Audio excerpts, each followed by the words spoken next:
Hey there, I'm Nick with Cruising Family, and today we're going to talk about spring break cruises.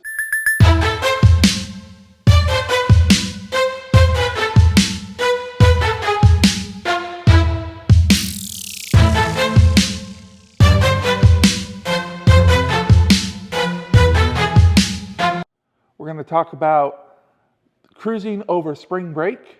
Before we get to that though, I want to introduce myself. This channel is run by myself, Nick. I have a wife named Cheryl, and we have 3 kids that are 10, 10, and 12. And this channel is all about our traveling adventures, our experiences, cruising, families and family type adventures, maybe cruising, maybe not. This show is all about cruising though. So today we're gonna talk about some of our experiences cruising over spring break. So spring break is typically anywhere between that first week in March leading into the week of Easter. So usually you're looking at those first 2 or 3 weeks of March when you're talking about spring break, but some schools actually will go on spring break at the week of Easter. Here in Arizona, the last 18 years, we've done it this second week in March. So I'm going to be kind of focusing on that March time frame. If you're in a location that does it closer to Easter, a lot of what I have to say is kind of still the same, and I'll also include some stuff about sailing during that time of Easter. So one big advantage for cruising at spring break time is the kids are off. The kids are away from school, and it's a time that you can take them on a vacation without having them miss school. And that is an advantage to families. And then for people that are looking to get away without children, it's also an important note to make that maybe that second week in March, or the first week in March leading into the first or second week right around Easter time, might not be the best time for you to cruise if you're trying to avoid large crowds of kids.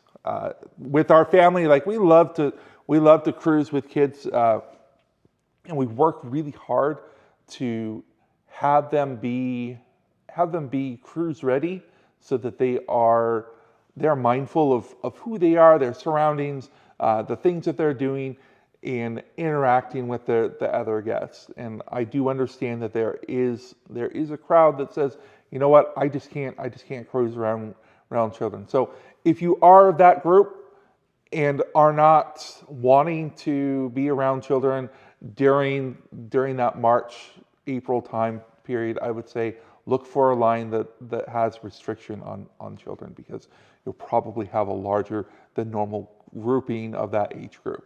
For the most part, cruising during spring break is much like cruising during the summer, during the fall, during the winter. There are many similarities, right? You're going to have your cruise ship, you're going to have your deck parties, you're going to have the entertainment on board. All of the things that you love about cruising is the same during spring break. This time in the year is unique, however, because it is that kind of transition time from being cold in most places to starting to warm up just a little bit, which means that your Caribbean and your West Coast cruises, and I'm just talking about North American cruises. The only point of reference that I have never been anywhere other than from North American ports. So, but for both East Coast and West Coast, you're going to start to see that warming up of weather, which means that more people are probably going for that purpose of being outside, enjoying their time. So as far as weather goes, usually that springtime, at least from a California perspective, is a little less moist. You can obviously still have rain during that time, but you know, it's a beautiful time to be outdoors. So one pro tip that I would say We have been on 2 spring break cruises. We have other things that we're typically doing during that time of year, going to baseball, like spring training. So it's not necessarily been like a focal point. We have gone, like I said, twice in the time range that I'm talking about, either over that spring break time, over Easter. So one big pro tip would be to make sure that you have plenty of sunscreen. You don't want to get caught having to purchase that on board. They will have small amounts, but make sure that you bring it on. And really anything that you know that you're probably going to use a small amount of that's disposable like that, you can bring and pack along. Things that you'll end up using. As far as the pool goes, just make sure that you're out there and respectful. When you're using the space, use the space. If you need a chair, need 2 chairs, need 5 chairs, just make sure that you're using the chairs and using the other facilities around it. And be mindful that although you want that perfect spot, if you're not ready to use it, don't go and try to use it ahead of time. Don't head up, a couple hours early, put things out, and then come back. I have heard that, and people have suggested that, but just common courtesy for all cruisers is that we're using our space, and then we're cleaning up after ourselves and making sure that we haven't put our stuff out to reserve seats. Without being in the spot to use them. Now, if you are out there trying to find a spot, make a circle around. Maybe you won't be right next to the pool. Maybe you won't be right next to your favorite bar. Maybe you need to go up onto another level, go down the ways. But on every ship I've ever been on, I've never not been able to find a pool deck chair somewhere on deck.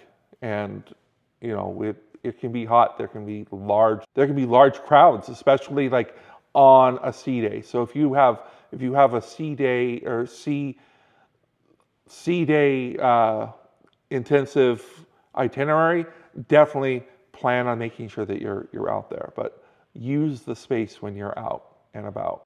Another pro tip is make sure that you are planning ahead about what you want to do in each of the ports. Take some time, do a little bit of research, and figure out what you want to do in each of the ports you're going to. If you're new to cruising or relatively new to cruising, I highly suggest you looking at your cruise line, Carnival, Royal Caribbean, Princess, Holland America, whatever it is. Look at your cruise line and think, hey, what am I going to do in each of my ports? What do I want to plan on doing? And use the cruise line. If you're new to cruising, use the cruise line excursions, because they're going to make sure that you get to and from the place. They're going to quality control and understand what that excursion is all about, and they're going to make sure that you're getting back to the ship in a safe manner. And if something's going wrong, they're able to communicate with the ship. And there are lots of advantages to those ship cruise line excursions. Now, that doesn't mean that there isn't a time and place for outside excursions, and you can definitely do that as well. It really depends on your budget and your comfort level. But if you've never experienced it before, I would highly suggest allowing that peace of mind and allowing the cruise ship to help you out just a little bit to make sure that you're getting the best experience that you can with those excursions. And lots of places fill up. Do your research early, and come to consensus with your party about what you want to do. Having 5 people in a group means that we have to talk things through, and we really have to get things like situated about what we want to do and when we want to do it. So look at those excursions, make a decision early. With that said, taking a look at like a resort for a day type of place and checking out If you're going to go for a pool day or like a beach day or like a resort day, and you're trying to do it through the ship, you can also check out like resortpass.com. We've used that several times and had lots of success with it. It's simple enough of getting a taxi to and from the port, the pier. If you're not comfortable, like if you feel like that's a risky thing, don't do it.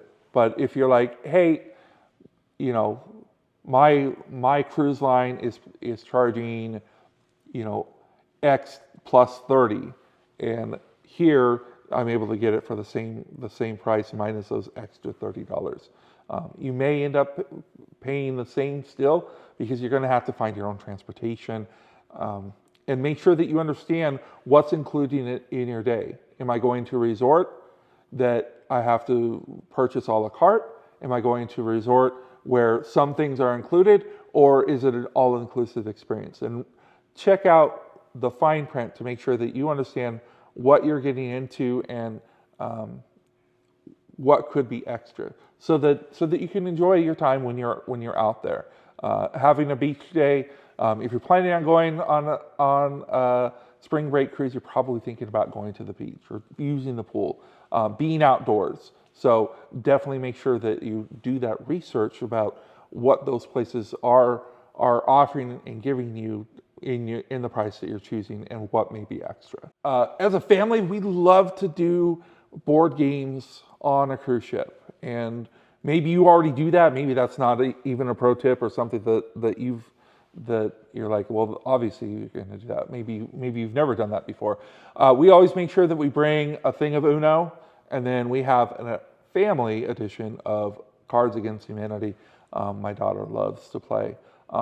I've seen on YouTube, there's one popular, or at least for us, popular YouTube channel. They play Skip-Bo, or just bringing a specific deck of cards, or like Mad Libs, or some other way where you guys can go up to and use space together. You know, as a family, like the vacation is for the family, and there are lots of things for the kids to do, but make sure that you are planning ahead and have some like backup. Oh, let's go do this. Let's play this. Let's have this amount of fun. Kids Club, Camp Ocean, Adventure Ocean, whatever the program is called on the cruise line that you're going on. We do a lot of carnival, so I know Camp Ocean's name like top of my head, back of my hand. But on the first day of your cruise, make sure that you go for that orientation. Now, when you check in online, they're going to have you fill out information, but there is also a check-in once you get on board. So make that a part of your embarkation day experience. Make sure that you go check out the facilities, meet the people that are going to be at that front desk, and get whatever paperwork needs to be signed. Adults of older children, 10, 11, 12, 13, 15, 17, you guys know that you have the option of allowing your children to check themselves in and out of those programs. Talk first with your significant other and make sure that you're on the same page about how and when you plan on allowing your kids to use the facilities. And then also make sure that when you're on board, make sure that you give your kids an orientation of the space. Like, hey, this is how we get from the kids club to our room. This is how we get from the kids club to a food space. If they're checking themselves in and out, talk with them about what it is to be courteous and calm. And you probably, as parents, have already been doing that, but make sure that they understand that while we're having fun, we also need to bring our calm and be respectful of people around us. We work really hard with our kids, and I know, I've seen it before. Our fellow cruisers, they'll give us an eye roll. They'll make comments under their breath about, oh, how could they go off and do that or this, with a child that's doing nothing wrong. They're just being humans on a cruise ship. But working with your kids, making sure that they are courteous and kind is a life skill. So work with them in that capacity. So I know that not everybody's a fan of children that are under the age of 16 being unsupervised, but if you really look at your cruise line, they're going to tell you when that child could be unsupervised. And I don't know if you've checked out those ages, but as young as like 8 that they can check themselves in and out. Our kids are not that young, and we did not allow them to go on their own that young. But they've also gone on like 10 cruises and over 50 days at sea. So, but put time and effort into building that as a skill with your kid. And a spring break cruise is going to be an awesome time to like build that in, because you're going to see a larger proportion of families that are working that in. So make sure that you're working with your kids with that. Another pro tip, and this is for my adults, make sure that you are engaging in that fun too. Go find ways to be young with the rest of the people on board. If your cruise ship is icon class and they have the big water park, go ride some of those water slides with your kids. Do some of the rock climbing. Be able to engage in the things that your kids that are offered, because it's all part of the ship. On a spring break cruise, you're going to see lots of kids doing all of those things. So engage. You could be a 44-year-old kid that's doing and engaging in that way too. So travel. You might be getting ready for your spring break cruise, and hopefully you already have travel. We're within 2 months of that, and prices are going to start to go up. But if this is in a year and you're getting ready for maybe 2026 or something like that, considering making sure that you're tracking whatever travel way you're doing it, especially if you're flying. Find some of those tracker type apps that are out there. 2 apps that I use on a regular basis. I don't necessarily book with them, but I use their service anyway, because it's part of what they have to offer. I love Hopper. Hopper will talk some sense into me and tell me, no, you got to hold off, or this is the time to buy. This is as low as it's going to be. So check out Hopper. They'll give that basically as a notification. And Expedia does something like that as well. And I use both very heavily in the process of finding those prices. And that's not just obviously for spring break cruises, but it's part of the process of getting ready for a spring break cruise. And like I said before, cruising during spring break is similar to any other time of the year in many ways. My last pro tip, and I've probably already kind of said this, but my last pro tip about cruising during spring break is just go and be prepared to have fun. Be prepared, be a part of the entertainment, be able to engage in the fun that's on board. You might see, and like I said at the beginning, I talk from the perspective of having 2 10-year-olds and a 12-year-old. But you might have college students that they're not kids, but they are still working on their adult skills as well, okay? And maybe they're able to drink. So just be prepared that you're going to have a larger portion of those individuals as well. And just have fun.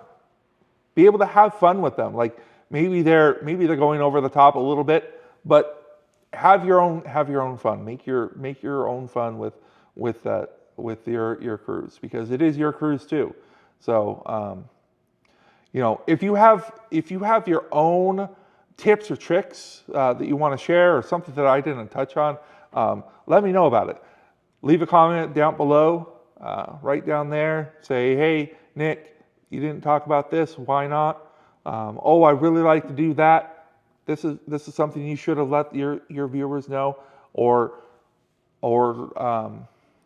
hey Nick, what you said was unreasonable. Go ahead and tell me whatever you want to say. But we're here for you, and I really appreciate you getting all the way to the end of my video. If you enjoyed what you saw, give us a thumbs up. If you've not subscribed, if you want to go ahead and hit that, click the subscribe button. We're here to try to help, try to inform, and learn from other people. So thanks so much, and have a great day. Bye.